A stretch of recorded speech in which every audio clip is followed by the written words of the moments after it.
salam sejahtera. Terima kasih karena bersama dengan saya di Nazilin Unity Channel. Habislah Mahathir, kata mereka.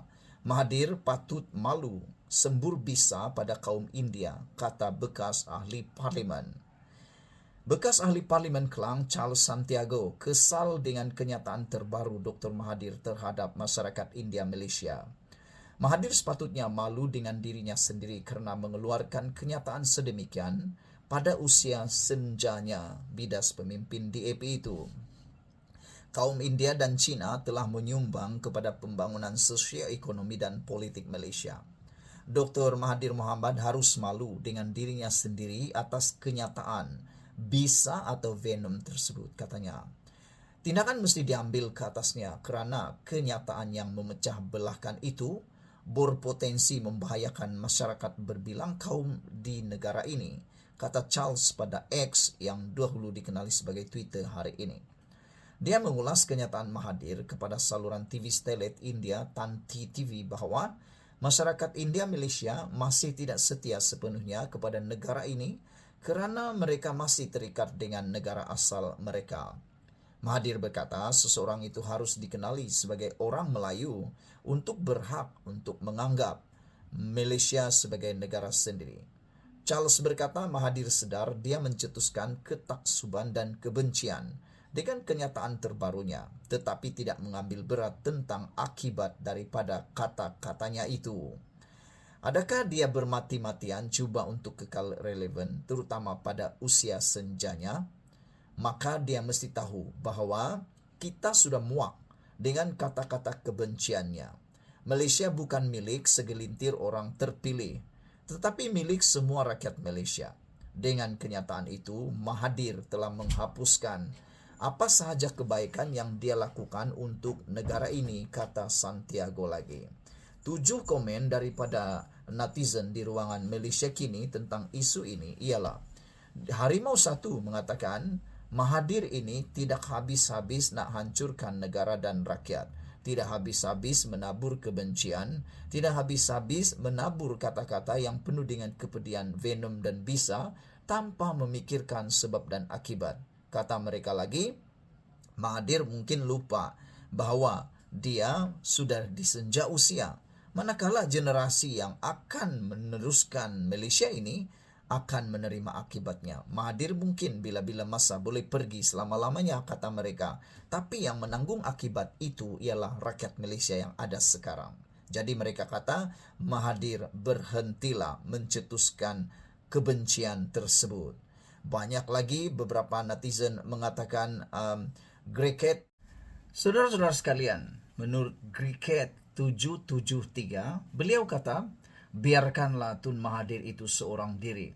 Biarkanlah dengan idea-ideanya, kata mereka.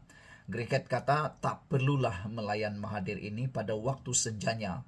Biarkan dia semakin dekat dengan waktunya. Katanya merujuk kepada waktu yang mungkin selama-lamanya meninggalkan dunia. Beliau juga kata Tun Mahathir ini memang tak kenang budi, kata beliau. Dia kata apa jenis manusia yang sanggup melupakan asal-usul keluarga beliau?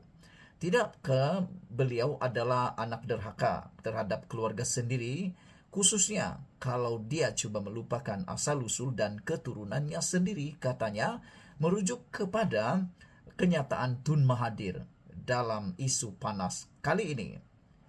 Dia juga menambah, masa Tun Mahathir dahulu memerintah berkuasa selama 22 tahun, ditambah lagi dengan 22 bulan. Griket tanya, dia kata Tun Mahathir tak pernah pula ungkap soal atau pasal ini. Persoalannya, adakah kerana masa itu dia amat memerlukan undi bukan Melayu untuk kekal berkuasa? Tapi selepas dianggap tidak relevan lagi, sudah kala tanpa mendapat uang deposit dalam pilihan raya baru-baru ini, maka timbullah idea-idea seperti ini. Kalau dia masih Perdana Menteri, kata mereka, tentulah Mahathir tidak akan mengatakan hal ini. Tapi dia berjuang untuk tetap relevan, dia timbulkanlah kontroversi paling panas seperti ini, kata netizen lagi. Griket menambah, perlembagaan negara kita tidak menyatakan sedemikian. Seorang lagi ahli pemimpin daripada PKR mengatakan bahawa perlembagaan Malaysia tidak menyatakan seperti itu dan kenyataan Tun Mahathir bercanggah dengan perlembagaan Malaysia. Jadi persoalannya daripada Griket katanya, siapakah Mahathir ini yang ingin mengatasi perlembagaan negara? Dia tiada apa-apa jawatan lagi. Jangankan Perdana Menteri, ahli parlimen pun bukan lagi. Ahli Dewan Undangan Negeri pun bukan lagi. Dia tiada apa-apa. Semakin melampau Mahathir ini, kata Griket. Beliau kata, makin lama makin muak melihat karena Tun Mahathir, katanya. E1976 memberikan komen di ruangan Malaysia Kini paling menarik. Katanya, patut Mahathir ini bantu bagi idea untuk bangunkan negara.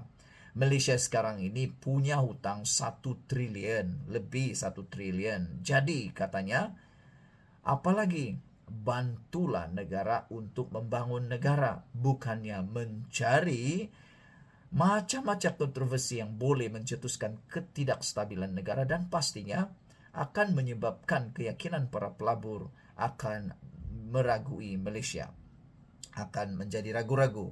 Jadi itu sebabnya E197 kata, Tun Mahathir tolonglah berhentilah buat seperti itu, mulalah mencari idea bantu negara ini, kata mereka. E197 juga, 76 juga mengatakan, inilah Perdana Menteri paling duka. Dia ni, kata beliau, tiada kerja lain sejak sudah tidak relevan dalam politik. Sejak bukan lagi menjadi Perdana Menteri, sudah mula, kata beliau, tak habis-habis mencari isu yang boleh menjadikan porak-poranda negara. Ada seorang lagi kata, dia kata, aduh ini betul-betul kenyataan resis, katanya. Diharap Mahathir mula memikirkan akibat daripada apa yang beliau kata, kerana yang akan meneruskan bencana atau akibat daripada kenyataan-kenyataan kontroversi Mahathir itu bukan beliau, tapi rakyat yang masih muda, kanak-kanak yang akan membesar. Jangan cakaplah Mahathir itu kan sudah lanjut usianya. Apa pendapat anda semua? Mahathir patut malu sembur bisa pada kaum India, kata bekas ahli parlimen Charles Santiago. Sekian dulu untuk kali ini. Jangan lupa tinggalkan komen anda, tekan butang subscribe. Malaysia kita punya, kita juga sama-sama cintai Malaysiaku. Kita jumpa lagi. Bye-bye.